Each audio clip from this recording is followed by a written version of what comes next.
โอเคไปเชิญร่วมใจอนามัยเพื่อสุขภาพสิ่งแวดล้อมปี 2025 ภายใต้หัวข้อวัยหนุ่มร่วมใจสร้างสิ่งแวดล้อมสีเขียว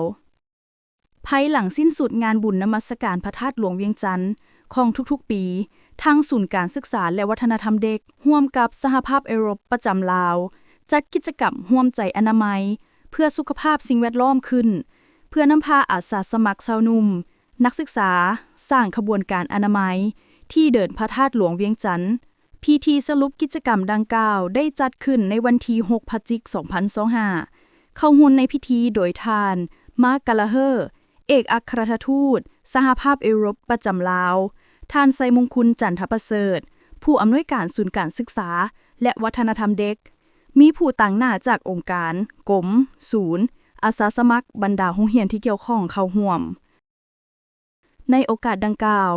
ท่านไซมงคลจันทประเสริฐได้ให้ฮู้ว่าปีนี้เนาะก็เป็นปีที่ 11 ที่ทางศูนย์ของพวกเราได้จัดกิจกรรมร่วมใจอนามัยเพื่อสุขภาพสิ่งแวดล้อมซึ่งว่าพวกเราได้นำพาอาสาสมัครเนาะ200 กว่าคนในการที่จะลงให้ข้อมูลลงเรียกว่าเป็นการประชาสัมพันธ์ให้ผู้ที่มาร่วมงานบุญนมัสการพระธาตุหลวงเราได้รู้จักบนทีมขี้เหงื่อและก็ทีมขี้เหงื่อถึงจุดเจ้าซึ่งว่าในปีนี้ก็จะเป็นปีที่พิเศษเนาะซึ่งว่าครบรอบ11 ปีของการจัดกิจกรรมของพวกเราก็จะมีอาสาสมัครมาเกินคาดเนาะซึ่งว่าพวกเราตั้งเป้าหมายไว้50 คนแต่ว่าสามารถจะนำพาอาสาสมัคร200 กว่าคนเนาะที่จะเข้าร่วมกิจกรรมกับพวกเราเจ้าในโอกาสเดียวกันนี้อาสาสมัครยังได้แสดงทัศนะต่อกิจกรรมดังกล่าวให้ฮู้ว่าสบายดีข้าพเจ้าชื่อว่าสิทธิพงษ์มณีวรรณมาจากองค์การสวิตคอนแทคประจำลาวข้าพเจ้าชื่อสอนสุวรรณแสงประสุข้าพเจ้าอารีนาปรวันซึ่งวันนี้พวกเรา3 คนมีความรู้สึกดีใจได้มาเข้าร่วมงานปิดกิจกรรมการอนามัยหลังจากบุญนมัสการพระธาตุหลวงซึ่งพวกเรารู้สึกว่ามีวัยหนุ่มและน้องได้ให้ความกระตือรือร้นในการอนามัยเพื่อให้บุญประเพณีของพวกเขามีความสาและจบงามซึ่งกิจกรรมนี้นอกก็ได้ถือว่าจะเป็นปีที่11แล้วซึ่งกิจกรรมนี้นอกจากว่าจะเป็นการยกสูงด้านการรับรู้ด้านสิ่งแวดล้อมรวมถึง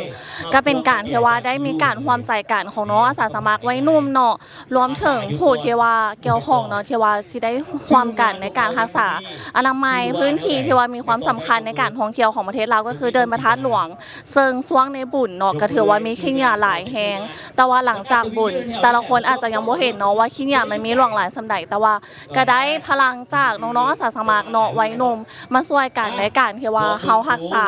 พื้นที่ให้มีความสะอาดสดงามเพื่อที่ว่าจะเป็นหน้าเป็นตาให้แก่ประเทศเริ่มโดยสุดท้ายนี้ต้องขอบใจน้องๆอาสาสมัครเนาะที่สร้างการร่วมมือสีเขียวนี้จากสสวดที่ได้รับการสนับสนุนโดยโครงการ SCP จาก Sweet Contact เนาะและการร่วมมือจากกระทรวงเกษตรกรรมและสิ่งแวดล้อมโดยการสนับสนุนของ EU สหภาพยุโรปและ SDC โดยขอบใจสำหรับกิจกรรมสร้างขบวนการเฮ็ดอนามัยครั้งนี้แมนได้เริ่มเฮ็ดอนามัยจากบูธวังแสดงของศูนย์การศึกษาและวัฒนธรรมเด็กใกล้กับเวทีการแสดงศิลปวรรณคดีไปหาพระธาตุหลวงเวียงจันทน์อ้อมพระธาตุหลวงและกลับมาหาบูธเพื่อสืบต่อร่วมดีนกิจกรรมรับของแจกของแถมตื้มอีกขอฝากถึงบรรดาหมู่เพื่อนเนาะพ่อแม่ประชาชนเนาะแต่ถ้าว่าได้เข้าร่วมงานใดที่เป็นงานระดับชาติหรือว่าเป็นงานบุญต่างๆเนาะก็ขอให้พากันรักษาสุขภาพของสิ่งแวดล้อมก็คือการทิ่มขี้เหงื่อเนาะดีที่สุดแม่นบ่ให้สร้างขี้เหงื่อขึ้นมาใหม่เนาะหรือว่าถ้าว่าสร้างแล้วหรือว่าการที่ใช้ที่สิ่งของแล้วก็ขอให้ทิ่มให้มันถึงจุดบ่ให้ทิ่มสะสายและสำหรับผู้ใดน้องๆอาสาสมัครผู้ใดเนาะหรือว่าวัยหนุ่มผู้ใดต้องการอยากเป็นอาสาสมัครนำพวกเฮาเนาะก็สามารถติดตามได้ที่เพจของพวกเฮาเนาะเขียนอยู่ในเพจเลยว่าศูนย์การศึกษาและวัฒนธรรมเด็กก็จะเห็นพวกเฮาแล้วก็สามารถสมัครเป็นอาสาสมัครนำพวกเฮาแล้วก็เฮ็ดกิจกรรมของพวกเฮาในแต่ละปีได้เจ้าขอบใจหลายๆ